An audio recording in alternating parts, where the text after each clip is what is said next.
When rebuilding your handlebars, you could have this here, where I'm showing you there, where the blade goes in, changed on a later GP one, can have a worn out part, and then that's okay. There's no movement really that way or that way. There's some shims on here, on this side. Rather than weld it solid, what I've done is I've used some JB weld, plugged in the outside, and that is rock solid. There's no play in that whatsoever. There was a slight play this way, which is no good. You've got washers here that take up the actual play in the wheels.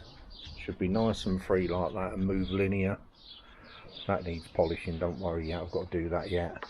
But what I've done is I've painted the handlebar, put them on obviously because then I can wheel the bike around, put some new screws in, a new switch.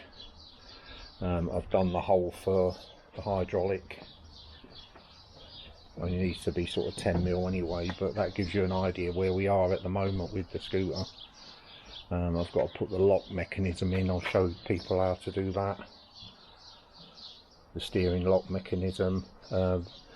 This bracket here comes on top of the handlebars. The handlebar sits up below, and you should have a perfect gap, just a fingernails gap all the way round underneath. Wiring loom in. I've got to dress all these cables yet, and obviously the switch has got to go in, which is what I've done all the digging out here for. But I'm quite happy with the colour. Should look a nice bike. There is a washer in here, and there's a guide just under here, and I had to put a new guide on the end of the handlebars under there. But yeah, I've got to do the wiring for the switch, which you can just about see under there. And I've also got to get the switch somewhere, probably there, for the speedo. I've also wired in under here, the petrol taps in, so we're getting close to starting it. I might actually fire it up later on today, go and get some petrol for it and see how fine it runs. We've got some new Casa twist grips. Boiling the kettle, fill the kettle up with water, let these swell in hot water, and if we just come out here I'll just show you. Hopefully that can pick that up, how that's gone around and filled completely, no movement at all, perfect. The kettle's boiled, I fill up the water, open these up, stick them in the water, cut back, just let them soak for about 5 minutes and they'll slide straight on. Right, I've been standing for 3 or 4 minutes now. Just pour away the hot water. Back over here. They're nice and pliable. Just slide straight on, all the way up. And that's our both sets on. 5-minute job. Perfect.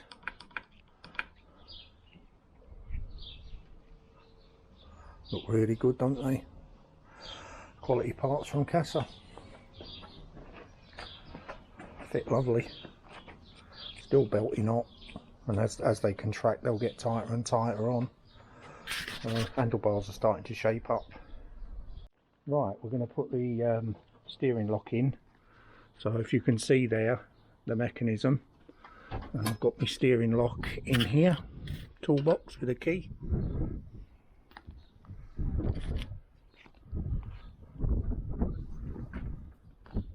So what we need to do now is just get our plunger, grease it up, push it in the hole, like so. Get a screwdriver, which I thought I had on me. Hang on a sec, let me get a screwdriver.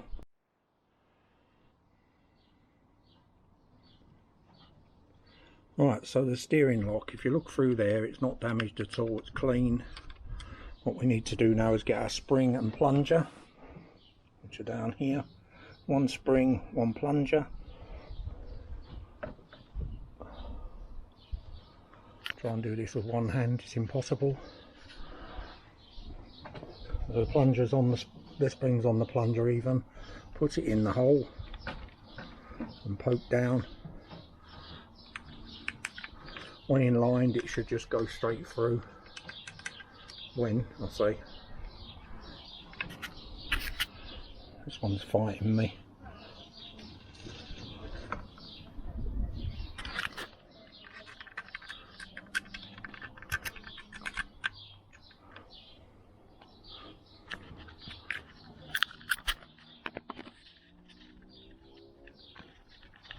Fight me all the way. The plunger's already been in, so I know it fits.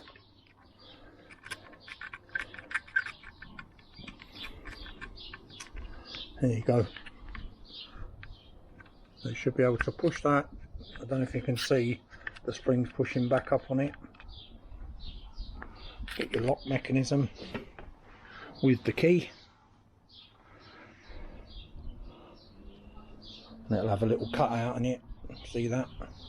That goes in there. And what you're going to have to do is push the spring down when this goes in. There you go. So what I need to do is turn that around. Turn that around. So the key, that's actually wrong. That's better. Turn it so the lock's in that position. Push it back in again. There you can see. Now we've got our little hole, and I have to find out a little screw that holds it in place. Having put the screw in, the lock on, the ignition on, started to connect up the lighting, and just give you an idea what the headlight looks like that I built. Hopefully it's not too dark. So it's got his Innocenti CEV. And we've got our hole for our vent hill pipe. It's going to go down around the back, drop down the fork round the back, and I don't know whether I'm going straight down the back or round, depending on, I've got to measure how long I need it. And I've also got to order a lever for the clutch to match this. I just like them when they match, they just look better. I've tested the headlight, the switch is working up and down. I'm still waiting for the horn, DC 12 volt to come in the post. Don't know when I got them, but I don't recall buying them, but I've got loads and loads of cables. I tend to buy cables up as and when they come up for market. So got the back brake wired, the choke's in, the throttle's in but not the inner part, and I've just got to let go of this and wind them up properly, put the inners in, connect them in, probably do that tomorrow. I'm quite happy how it's coming on, even if it's a bit slow. I will go over all the wiring. They're the two angel lights. You've got a white one and you've got an orange one, or they call it indicator, but how can you have an indicator in the middle? You probably can for a car. These are for the petrol and the temperature sensor, so they go down. At the moment I'm not tidied up any of the wiring, they go down. I've got to put on the temperature sensor, it's just dangling on the floor. They didn't come with the speedos, so I've had to buy them all. So yeah, all in all, like I said yesterday or the last video, I'm quite happy with that. That's got no play in it. That's got no play in it. Nice and easy. Free. Stop. Stop. The gears, inner gears are in. As I say, they're SIP cables anyway. I've got to work out what I want out of this lighting switching, the brown one there, which feeds down. I'm just bringing it off the loom because it's a full DC setup. So the horn will always work anyway, whether the ignition's on or not. I'll say, any thoughts on how's it coming along? It is starting to shape up, but I could show you painting, but it's just tedious, to be honest with you. It's nice when you see your headset come out so nice, and I'll give you an idea on the top. So I've got to paint that yet. It had a tiny little hole there, which is now gone, and it must have had a mirror at some point, but yeah, it's all in painted. So I've got to do the second coat on that, so I'm going to cut away from this now, and like I say, I will go in detail with the wiring loom, so you've got some idea of what's good, pardon me, and what's bad, and I'll explain all these cables here, why I've pulled in an extra earth, back switch light for your backlight, etc., because this has got a switch on it. When you pull your front switch, it'll click on, and like I said earlier on in the video, I've got to try and find somewhere, probably here,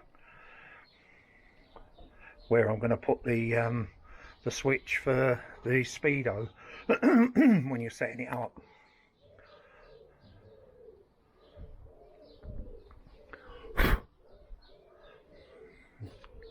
Beginning to collect dust, but we'll get there. Cheers for now, thanks for watching, and I'd like to say thanks for everybody who's taken the time to subscribe. I don't really ask for people to subscribe, it's just nice. I've got to 2,000 really without asking people, so hopefully they're people that find it interesting. I do appreciate it. Take care everybody, catch you on the next one, bye.